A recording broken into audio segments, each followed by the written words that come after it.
did feel a little bit out of place, but I knew that I belonged there. And even though I wasn't dressed like everybody, Yeah. I knew that eventually I would learn how to fit in and then be there. But I felt like I belonged there.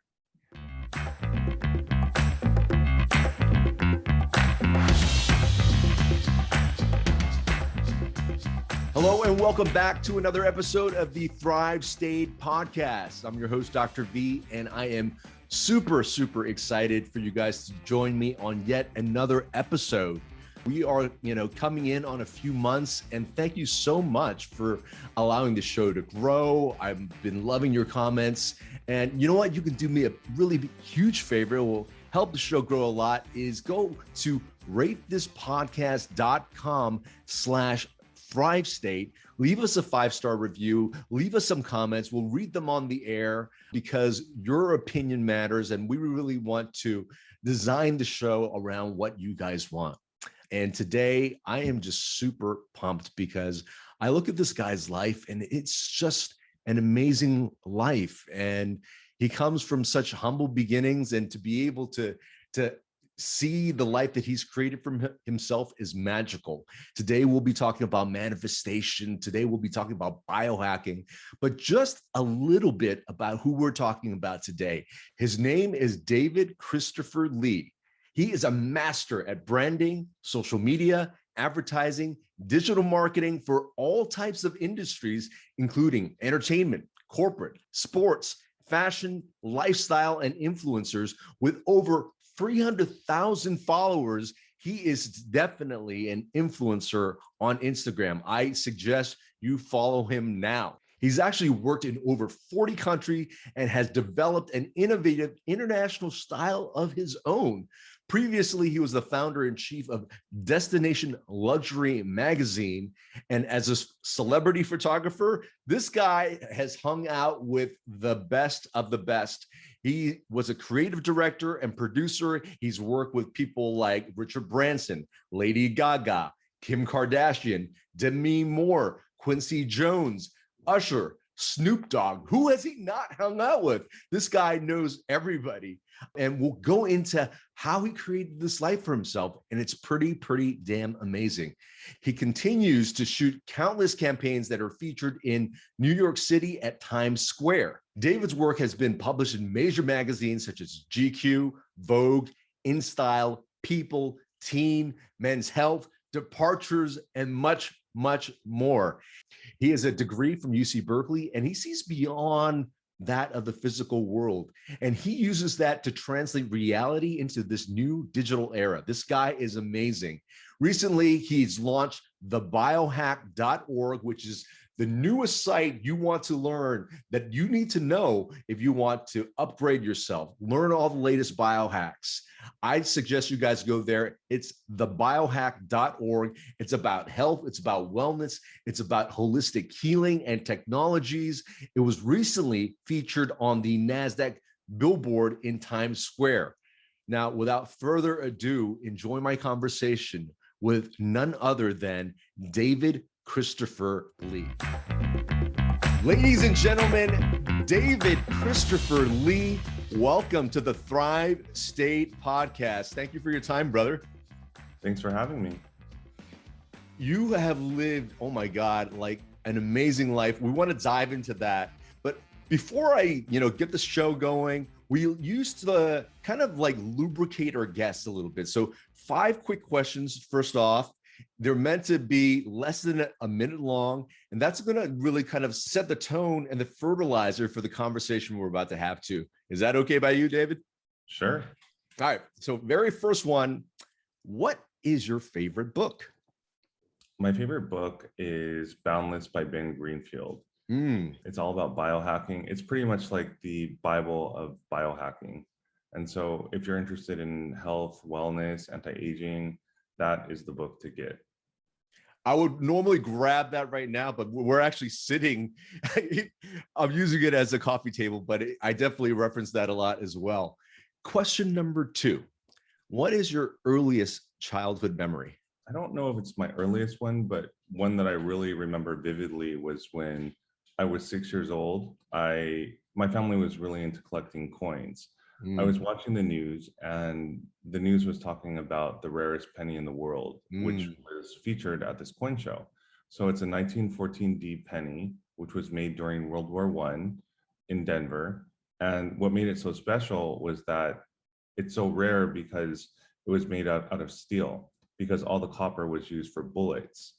I was determined to find this penny when I was going to the show, because I knew that there was this table with a bunch of pennies where all the kids would look for pennies and take them. And so right when we got to the coin show, I went to this table and I was searching for this penny. And after an hour, my dad said, "Okay, let's go." Like, we like, I don't think you're gonna find the penny. And I was just so insistent on finding it. And after about 5 hours of searching for this penny and having it so set in my mind that I was going to find it, then I found it. So I took that penny to the microscopes and they all checked it, and it was definitely the 1914 D penny, and I still have it. Wow. Yeah, and today it's worth $2,500. So that's where I learned my manifestation powers, and I've been doing that ever since. Oh, wow. We are definitely going to dive deeper into that in a second, but to complete the rounds of the Fast Five here, what in your life are you most proud of? I just I just like living a fulfilled life with amazing friends and family, and I have a great support network, and I'm able to give back and help a lot of people too. Amazing, amazing. What is your favorite biohack currently? You know, I'm really into dry fasting, so no food and no water.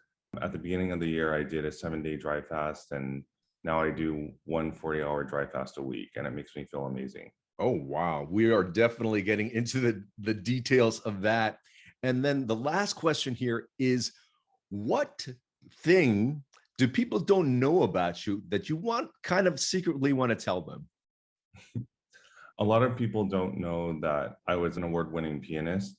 And when I was in high school, I used to play piano with the USC Orchestra. So I did a Bach concerto, a Rachmaninoff, and a Shostakovich concerto with the USC Orchestra. Mm. Well, thank you for that. You have lived, I would probably say, an amazing life, probably have met tons of celebrities and living the high life. But you know what? I grew up as an Asian immigrant kid. I don't think I've ever had those dreams, or I always thought that those dreams were maybe unattainable for me. Growing up as a kid, I know you had that experience you had with the penny. Did that make you feel like, no, there's nothing out of reach if I could put my mind to it? Yeah, having that experience with the penny just opened my mind, because like I knew what I wanted. I knew I wanted to travel. I wanted to experience things. I wanted to hang out with celebrities. I wanted to go to the best restaurants in the world. And I knew that whatever I wanted, if I put my mind to it, it could happen. That's amazing. Let me ask you, because we share immigrant parents. I mean, can you tell me a little bit of background of where your family is from and what parents were like? I'm third generation, so all of my grandparents they're from Guangzhou. Oh, Yeah, and my grandfather came over I think when he was 14.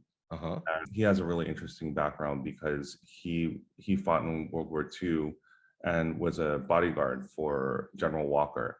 And so he has all these crazy stories about how he stayed in Hitler's house and he took his gold helmet and gold sword, and he was the only Asian in his whole entire fleet. I actually have a picture of that too. So Oh, wow. yeah, We share that in common. Actually, my ancestors are from Guangzhou as well. Do you speak Cantonese or any of the dialects? just the food. I know the food. All right. So, yeah, growing up, what were your parents' expectations of you? I feel like they don't really have any expectations of me. I think the reason why I did what I did was because I just I didn't have a lot of friends growing up, and I didn't really fit in with, with my high school friends. I think one of the reasons is because they were all first generation Taiwanese, I see. and I'm Toisan, which is a little Right. different. Right. So I just never really fit in. And the only thing I could do was study and play piano. Mm. In your mind at that point, would you say that you had dreams of having the life that you currently have now, which is hanging out with celebrities, traveling all over the world, really being, in situations where, you're friends with probably some of the most influential people in the world now? Yeah, of course. I mean, I always dreamed of all of that. And I think one of the things that opened my mind was when my dad, well, I was in middle school, Yeah. and my dad took me to, he told me that he got me into this hockey match. It was with the Ice Dogs. I think they were kind of like a semi-pro hockey team. Mm-hmm. And so at that time I was writing for my middle school newspaper. He took me to this game and we had backstage passes, and it was really cool because we were hanging out with the players, and we saw the locker room and all the behind the scenes stuff. So Yeah. that was really what showed me like, oh, there's another world to all this other stuff, and it was accessible. Mm, I see. I thought, your initial story of kind of breaking into the industry really as a high school kid. I'd love for you to dive into that a little bit more, because now you're, this well-known photographer. Did you always know that photography was going to be your thing? No, I didn't. I pretty much just I use photography to accomplish my goals of, of access. I just knew I wanted access, and photography was the thing that gave it to me. Right. And when you made the phone call, I heard, I actually let you tell the story. How did you get your very, very first gig to be a part of this celebrity life? So I was 17 years old and I really wanted to go to the Teen Choice Awards. Yeah. At that time, I was writing articles for my high school newspaper and a teeny bopper website called awc.com. And then this was 1999, so it was pretty much the start of the internet. I was writing a lot of entertainment articles. So I wasn't at anything. I was just writing about, like record, like CD reviews and things like that. I called 17 Magazine, who was hosting the award show, and I asked if I could cover the Teen Choice Awards for my high school newspaper. The publicist told me that she put me on hold, and she announced to the entire room that there was this kid on the line that wanted to cover it for his high school newspaper, and everyone just started laughing hysterically. But then the publisher was in the room and said, just let him in because it would be good to have somebody young covering the show. And they never heard that before. Hmm. I had to fax in my request, and then she approved it. She told me that I could bring a couple friends with me. I asked all my high school friends if they wanted to go with me, and nobody wanted to go. So I just felt very strange. That was my first time that I went to the Teen Choice Awards, and Yeah. I brought my dad's digital camera. It's a Nikon Coolpix 950, 2.1 megapixels. I took a picture of the publicist with the camera, and then I showed it to her, and that was the very first time she ever saw a digital picture. So she asked me if I could take two pictures for her, one of NSYNC with the publisher and one Yeah. of Britney Spears with the publisher. And if I got her those pictures that night, then she'd pay me $1,400 a picture. So I said yes, and she gave me an all access pass, and I was taking pictures of all the celebrities. I met all the agents, the managers, the celebrities, and that was just like this crazy experience for me. I remember everything so vividly. Wow. If- Let me ask you, did you feel like you were out of place, or did you feel like, you know what, I deserve to actually be here, and none of this feels foreign? I did feel a little bit out of place, but I knew that I belonged there. And even though I wasn't dressed like everybody, Yeah. I knew that eventually I would learn how to fit in and then be there. But I felt like I belonged there. Wow. And that was really the start of basically becoming this version of yourself. We use the term manifestation a lot of times. What does it mean to you exactly? Manifestation is just having something that you believe is going to happen or something that you want. Mhm. And then you take that idea and you just put it out there in the universe, and then you do everything in your power to make it happen. Now, with my penny story, and I found the penny the next day. That's Right. not really like a typical manifestation thing. Now, Okay. manifestation, sometimes it happens instantly, or sometimes it takes a lot of time. But as long as you believe in your goal and your vision, it'll come true eventually. I see. And for you, right around that time, what did you want life to look like? Did you want life to look like Access? Did you want life to look like more photography? And actually, where do you want it to be in the next 10, 20 years from now? I wanted, yes, I wanted access. I wanted to be able to travel. I wanted to eat at nice restaurants. I wanted to hang out with people that were making changes and very influential people in the world, because they're the ones that have reach. And I wanted to be a part of, of movements that do things and mean things. Hmm. Yeah, that's really what I wanted as a kid, and I wanted to be in the entertainment industry, and that's exactly what I did.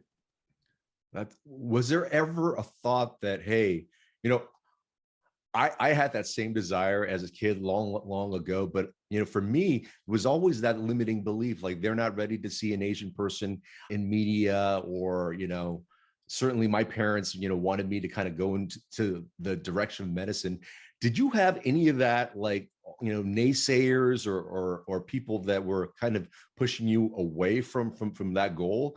As this Asian person wanting to break into entertainment? It wasn't, I think the hardest part for me was, it was really like my high school. Yeah. So my high school it was half Asian and half Mexican, Hmm. but all the Asians that I would hang out with are mainly first generation Taiwanese. So I had these interests of like, going, I wanted to go to all these award shows and do all these cool things, but they never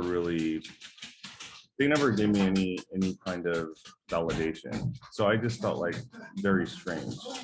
And another thing too was they always wanted to like getting good grades was all they cared about. But Right. I actually got better grades than most of them. I was number 4 in my class, but Mhm. still they didn't give me any respect, and I never knew why. Mm. So that was one of my biggest obstacles. But I think that even though in 1999, when I was pretty much the only Asian at the award show, I didn't feel out of place, because it was just like I didn't even think about that. Mm. It wasn't a part of that lexicon. There was no non-belief. And do you feel like, I mean, you live a very privileged life with a lot that is going on now with AAPI hate. I know for some people, there's that narrative of we don't belong yet. Do you find that in some of the friends that are in your circles, or do you find that psyche, that belief system is out there for certain people? Yes, of course. I mean, I think it's very difficult because I'm third generation, so I guess I was trained to, my parents are traditional, but then they're not that traditional. So Right. I was trained to, it's not about being Asian. It's like if you want something, you just go and get it. Mm. But I can see why people would have that belief that they don't fit in because they're Asian. Mm. And one of the reasons is because there's just not a lot of Asian representation on TV and in Yeah. media. Right, right, right. Do you find what you're doing now, as maybe a goal to be able to share some more Asian stories? Is that a part of the narrative for the future?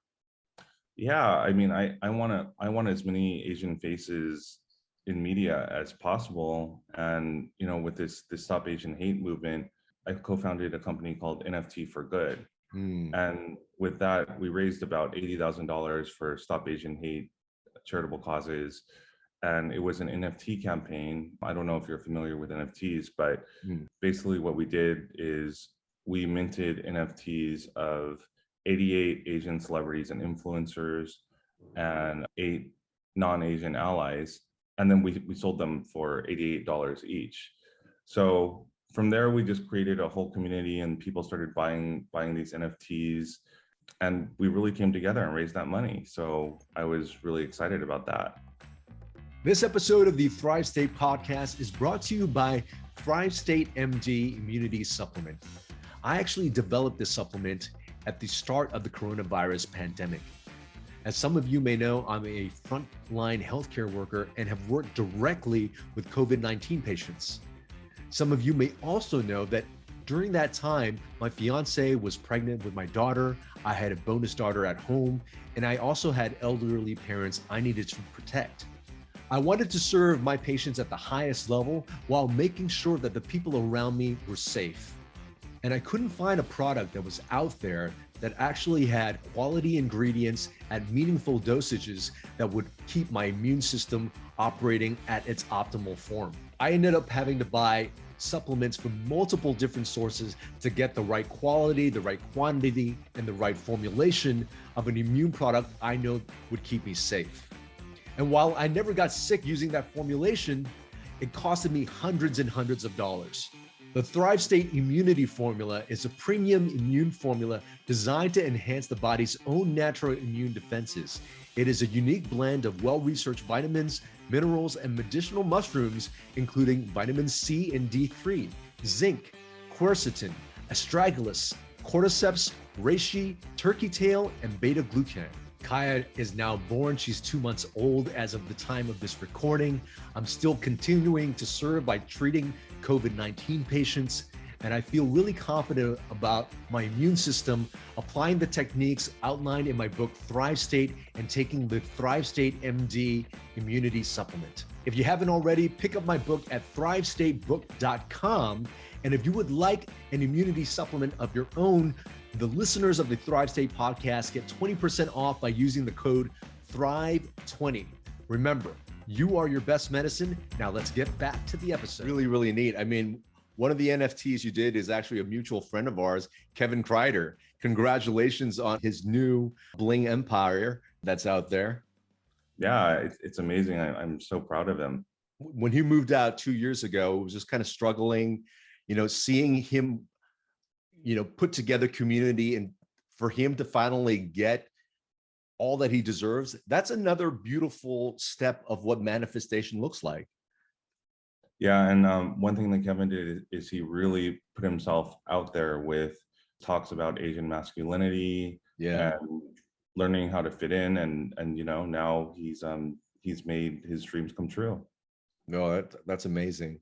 So, I mean, you're really great at making your dreams come true. It seems like you've got this knack for being able to attract things to you.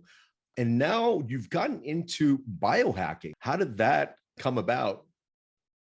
So I've always been into biohacking, even though I didn't know it. And one of the reasons why is because after working with so many different celebrities, they're always telling me what they're doing and like the coolest, latest treatments. And then I'm able to try a lot of new things. Right. But I didn't really get into it until the start of the pandemic. So when the pandemic hit, my parents told me to move back home because they were worried about me because I was in LA. They said, just come back to Huntington Beach. And it made a lot of sense because rent's very expensive and there was absolutely nothing happening over here. So no parties and no shoots, and there's no way of really making money. So I moved back home, and that was literally like when the pandemic hit, that's when all the parties stopped.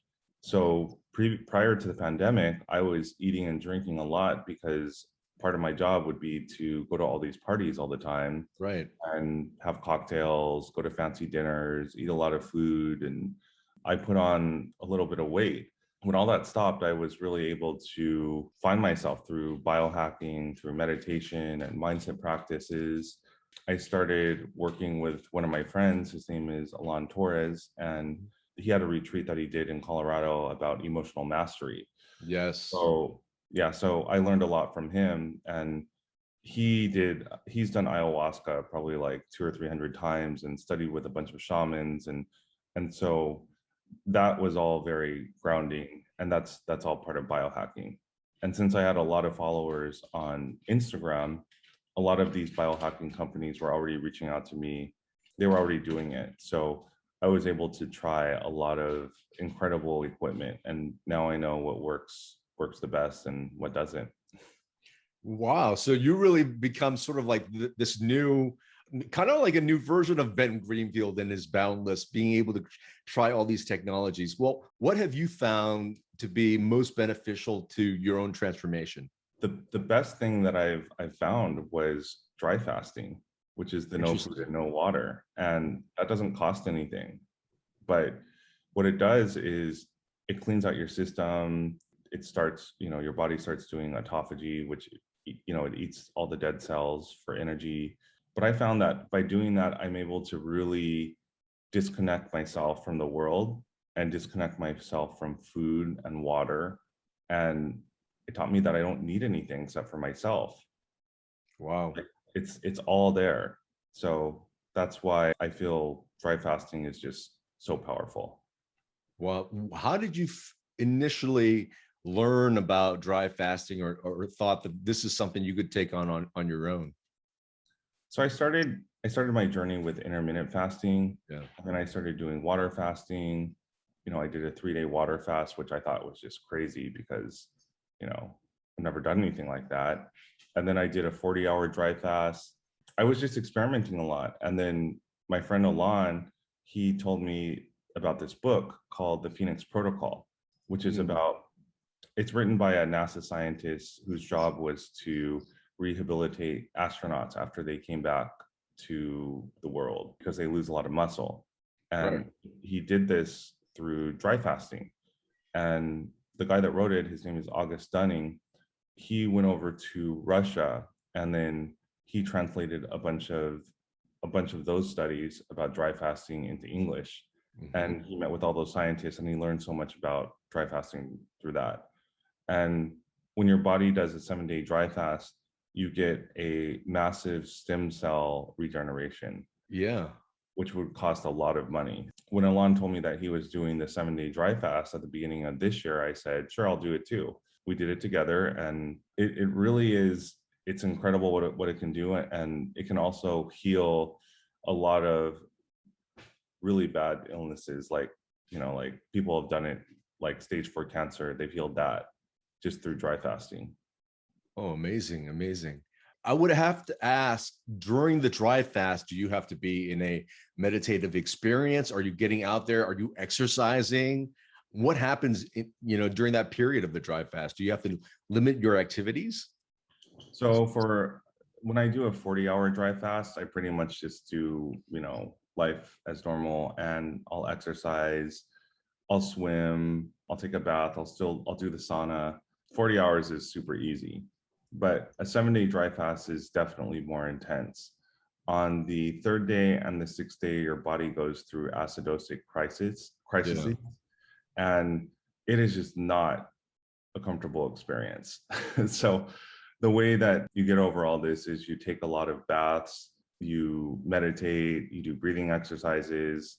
It's not that your body's getting no nutrients, like it still gets nutrients from the water that you bathe in, or like sunlight. And the breathing exercises oxygenates your body. So you just have to find out how to get the energy other ways. Oh, wow, that's amazing. Do you have a guide or something, for people who want to slowly kind of get into this dry fasting bit? Do you have a protocol that people can use?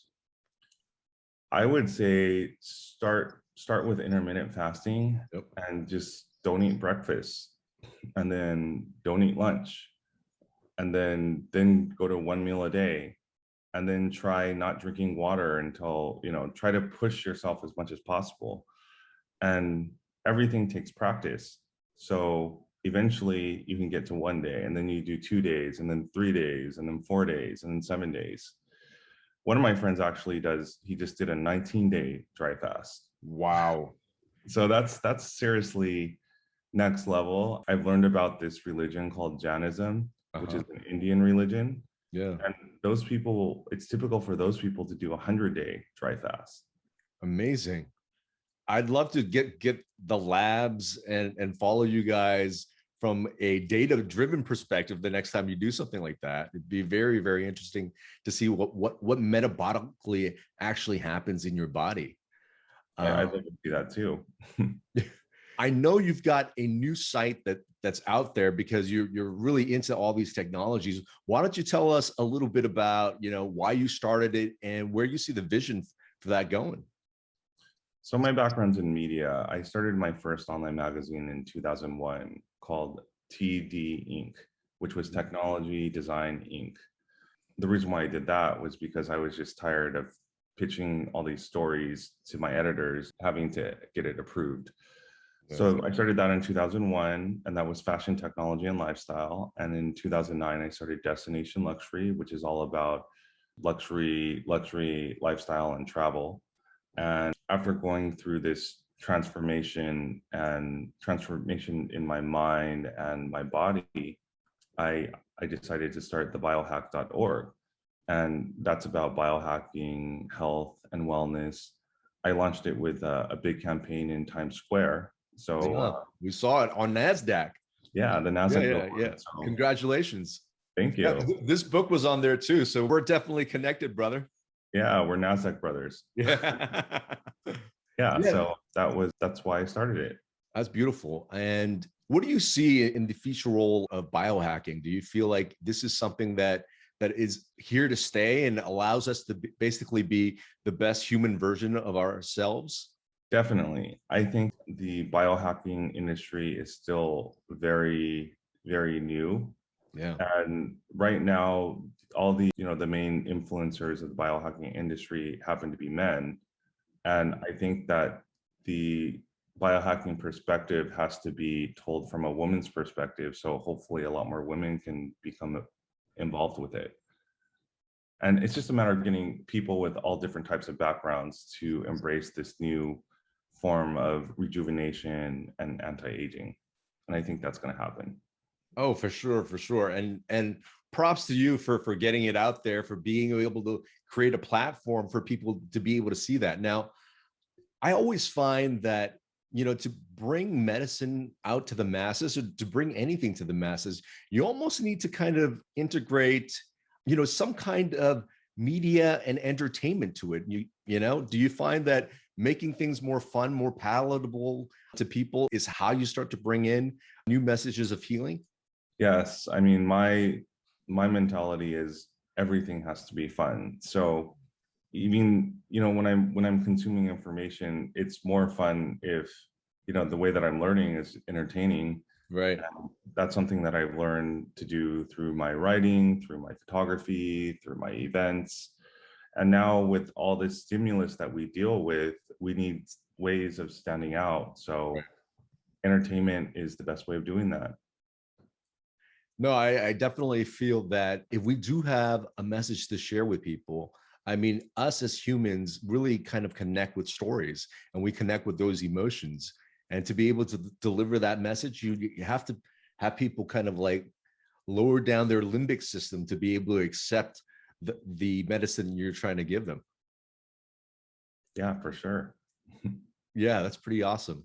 You've lived quite an amazing life. Like, what would you say has been kind of like, I don't know, your most prized memory with a celebrity or a person in your life, that really, really stands out for you? Well, one was when I did my shoot with Lady Gaga. So that was at this club called Area, which was in LA, and she wasn't famous yet. And I literally just met her there. It was just me and her and the manager of Area. And it was very casual. And this was for my first online magazine called TD Inc. And so I first started with an interview with her, and I asked her, "Oh, so what kind of music do you do?" And she's just like, "Oh, just pop." And then I'm thinking, okay, just pop. So you mean like Britney Spears pop? And she's like, "Oh no, like electronic down tempo Berlin house pop." So I'm like, okay, I don't really know what that is, but sounds interesting. But she was just I could tell that she's very focused and very passionate about what she does. And I knew that she was different.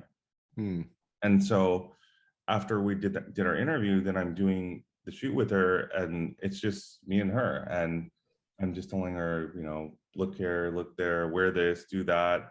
And she was just so easy to work with. And then I think a month later, or maybe 2 or 3 months later, Just Dance came out, and then she became this pop sensation.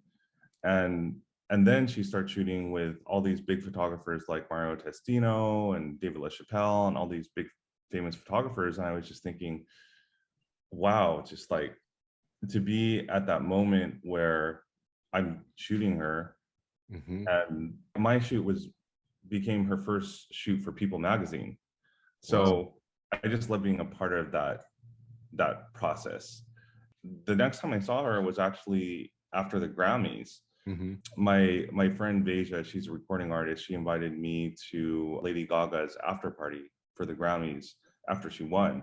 Yeah. Lady Gaga was on stage. She was just like on stage dancing because she was so happy because she won those Grammys. And then I just went up on stage, and then I started dancing with her. And then I saw the right moment, and I pulled her aside and I told her what an inspiration she was to me, and that I was the photographer that did her first shoot for People. And then I showed her the picture, and then she just started crying. Yeah, so that was just like, that was such an emotional moment for me. And to see, the transition of somebody that's not famous to being like one of the most famous people in the world, and just being there, it's just so incredible. Wow.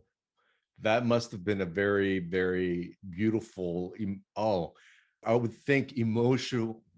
I'm trying to feel what it feels like to be her as a human being, to remember that part of her that, before she was Lady Gaga, and for you to be able to share that with people. I mean, you've lived such an amazing life. And, I know so many people have dreams within themselves, and they've got sort of like, I don't know, maybe some of those negative beliefs that don't make them think that they could actually achieve that. Is there something you can kind of share from kind of how you lived your life and how you brought your dreams into existence, as to how people could start approaching that in their own lives? Well, if you have a goal and a vision, you need to think about what your resources are. Figure out who you have around you, figure out who you can ask for help, because nobody can do anything by themselves. Everybody needs help. And all you have to do is you just have to keep on asking and asking and asking, and doing more research and providing value for those people around you, so that they can help and embrace you, and you can help them, and you all just literally come up together. Yeah, that's beautiful.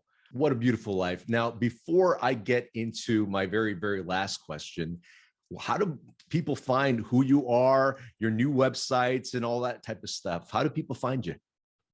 On Instagram, my Instagram handle is David C. Lee Photography, and that's the letter C. And then my photography website is dclee.net. Yeah, that's pretty much it. David Christopher Lee. You could just Google it. And the new website again is biohack.org. Is that right? Oh, thebiohack.org. Thebiohack.org. They're going to be in the show notes.